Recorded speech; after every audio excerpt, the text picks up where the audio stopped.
അസ്സലാമു അലൈക്കും വറഹ്മത്തുള്ളാഹി വബറകാതുഹു. പരിശുദ്ധ ഹബീബ്മാരെ, ദുൽഹജ്ജ് തിങ്കൾ തീനോ വന്നുകൊണ്ടുണ്ടു. മുഹറമാകുന്ന പുതിയ വർഷ ഞങ്ങളുടെ ജീവിതത്തിൽ കടന്നു പറകു ഇനി ഒരു 2 നാൾ മാത്രം ബാക്കിയിക്കടെ. ഈ സന്ദർഭത്തിൽ പ്രത്യേകമായിട്ട് ദ്വാർക്കുള്ളൊരു ദ്വാ ഉണ്ടു. ഏതെങ്കിലും ഒരു മനുഷ്യ 3 പ്രാവശ്യം ആ ദ്വാർന്നുണ്ടായെങ്കിൽ ശൈത്താന് പോലും ടെൻഷനായിട്ട് ബുൾപുട്ടെങ്കിത്തൊരു സാഹചര്യത്തിക്കട് മനുഷ്യരെ തെറുത്തപ്പാട്ടുപയനായിട്ട് കഴിഞ്ഞ ഒരു വർഷത്തിൽ പിന്നെ ഓൻ്റെ ബാക്കിലേനാണ് പോയോണ്ടുള്ള ഓൻ്റെ ഒരുപാട് ഹറാമിയത്താക്കിപ്പാട്ടിട്ട് ഓണ്ടനാണ് ബെടക്കാക്കിയത്. ഓണിപ്പോൾ ഈ ദ്വാർന്നിട്ട് എൻ്റെ ഒരു വർഷത്തെ എല്ലാ ശ്രമങ്ങളും ഫൈലാക്കിയല്ലേ ചെന്നിട്ടു ഇബ്ലീസ് ശൈത്താന് ദുഃഖിക്കണമെങ്കിൽ ഒരു ദ്വാ ആയിട്ടിക്കറ് ചില മഹാന്മാർ അങ്ങനെ കിതാബിൽ രേഖപ്പെടുത്തിയതായിട്ട് കണ്ട് ആ ദ്വാ വെറും സിമ്പിളായിട്ടുള്ള ഒരു ദ്വാ ആയിട്ടിക്കട് ഒരു മിനിറ്റിൽ തീർന്നെങ്കിലത്തെ ദ്വാ 3 പ്രാവശ്യമായിട്ടിക്കടുത്ത് ദ്വാർക്കണു. ആ ദ്വാ ഏത് നമുക്ക് നോക്കാം. ബിസ്മില്ലാഹിർ റഹ്മാനിർ റഹീം വസല്ലല്ലാഹു തആല അലാ സയ്യിദിനാ മുഹമ്മദിൻ വഅലാ ആലിഹി വസഹ്ബിഹി വസല്ലം.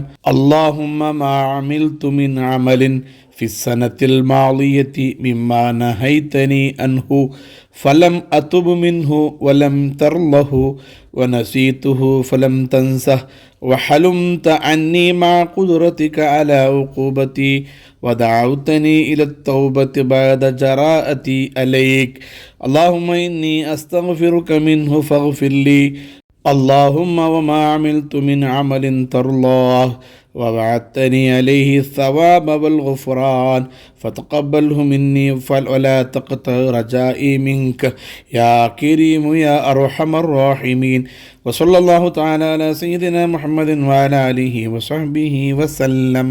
ഈ ദുആ ആയിട്ടിക്കട് ദ്വാർക്കണേ. ഭയങ്കര അർത്ഥവത്തായ ഒരു ദുആ ആയിട്ടിക്കട്. അള്ളാഹു എൻ്റെ ജീവിതത്തിൽ ഞാൻ ഒരുപാട് ആക്കിയ തപ്പടെ തൗബാക്കോ ഇത്രത്തോളം എൻ്റെ കൊണ്ടായിട്ടില്ല. നാണ് തൗബാക്കിയിട്ടില്ല എന്ന് ചൊന്നിട്ട് നിൽക്കുന്ന എൻ്റെ തൃപ്തിയില്ലാണ്ട് നക്ക് ഗുന്തുണ്ടു. നാനാക്കിയ തപ്പ് നാണ് മറന്നിട്ടിന്നെങ്കിൽ നീന് മറന്നിട്ടില്ല, നീ അത് നെനപ്പ് വെച്ചിരാണ് ഗുന്തുണ്ടു. അതേ സമയത്ത് നാനാക്കിയ തപ്പ് വേനായിട്ട് നിക്ക് നൻ്റെ ശിക്ഷിക്കൂ എല്ലാ അധികാരം ഇന്നിട്ട് പോലും നീന് സ്വബറെടുത്തര നണ്ടിട്ട് നീന് കരുണ തോരിട നിൻ്റെ വിരുദ്ധ നിക്കെതിരായിട്ട് നാണ് തപ്പാക്കിയിട്ടും നീ തൗബാക്ക് ചൊന്നിട്ടേക്ക് റബ്ബെ നീ ചൊന്നുകൊണ്ടുല്ലേ. അതേ സന്ദർഭത്തിൽ നാനാക്കിയെങ്കിലത്തെ എല്ലാ തപ്പും നിൻ്റെ നാണ് മാപ്പ് കേൾക്കട അല്ലാ. ഈ വർഷത്തിൽ നാനാക്കിയ എന്തെങ്കിലും നല്ല കാര്യം ഇന്നുണ്ടായെങ്കിൽ നീന് കൂലി തണ്ടാണ്ട് നക്ക് ചൊന്നെങ്കിലത്തെ കാര്യം ഇന്നുണ്ടായെങ്കിൽ അത് ഈ വർഷത്തെ നിൻ്റെ ജീവിതത്തിൽ ഞാൻ നല്ലതാക്കിയിട്ട് ഇന്നുണ്ടായെങ്കിൽ അതിനെ കബൂലാക്കിയിട്ട് നിൽക്ക് നീ കൂലി താ ചൊന്നിട്ടു അർത്ഥമുണ്ടെങ്കിൽ അർത്ഥവത്തായ ഈ ദുആ ഈ ദുൽഹജ്ജ് തിങ്ങളുടെ ലാസ്റ്റ് ടൈമിൽ ഞങ്ങൾ ദ്വാരക്കണോ. അത്തിക്കനിഷ്ടം 3 പ്രാവശ്യമെങ്കിലും ദ്വാരക്കൊണ്ടായിട്ട് കിതാബുകളിൽ കണ്ടേ അങ്ങനെ ദ്വാർന്നുണ്ടായെങ്കിൽ ഇബ്ലീസ് ശൈത്താൻ അങ്ങ് സോത്തു പോണ്ടാറ് അങ്ങാക്കിങ്കത്തെ എല്ലാ പരിശ്രമങ്ങളും തീർന്നിട്ട് ഇല്ലാണ്ടായിട്ട് അങ്ങനെ തന്നിലിട്ട ഓമത്തെ പോലെ ഞങ്ങളെല്ലാ പ്രവർത്തനവും നിഷ്ഫല ആവുണ്ടായിട്ടിക്കട്. ഈ ദുആയുടെ പ്രത്യേകത എല്ലാ ആൽമാറും ദ്വാർക്കോറോ അർഹമുർ-റഹീമായ അള്ളാഹു ഈ വർഷത്തിൽ ചെയ്ത എല്ലാ തെറ്റുകുറ്റങ്ങളും അള്ളാഹു മാപ്പാക്കി തരട്ടെ. ഞങ്ങൾ ചെയ്തെങ്കിൽ എല്ലാ നന്മകൾക്ക് അള്ളാഹു ഇരട്ടി പ്രതിഫലം തരട്ടെ. പരിശുദ്ധമായ പുതിയ മുഹറം തിങ്കൾ പുതിയ വർഷ ശുഭകലികയായിട്ട് നല്ല ഇബാദത്ത് എടുക്കണമെങ്കിൽ വർഷമായിട്ട് അള്ളാഹു മാറ്റിത്തരട്ടെ. ആമീൻ. റഹ്മത്തിക യാ അർഹമർ റഹീം.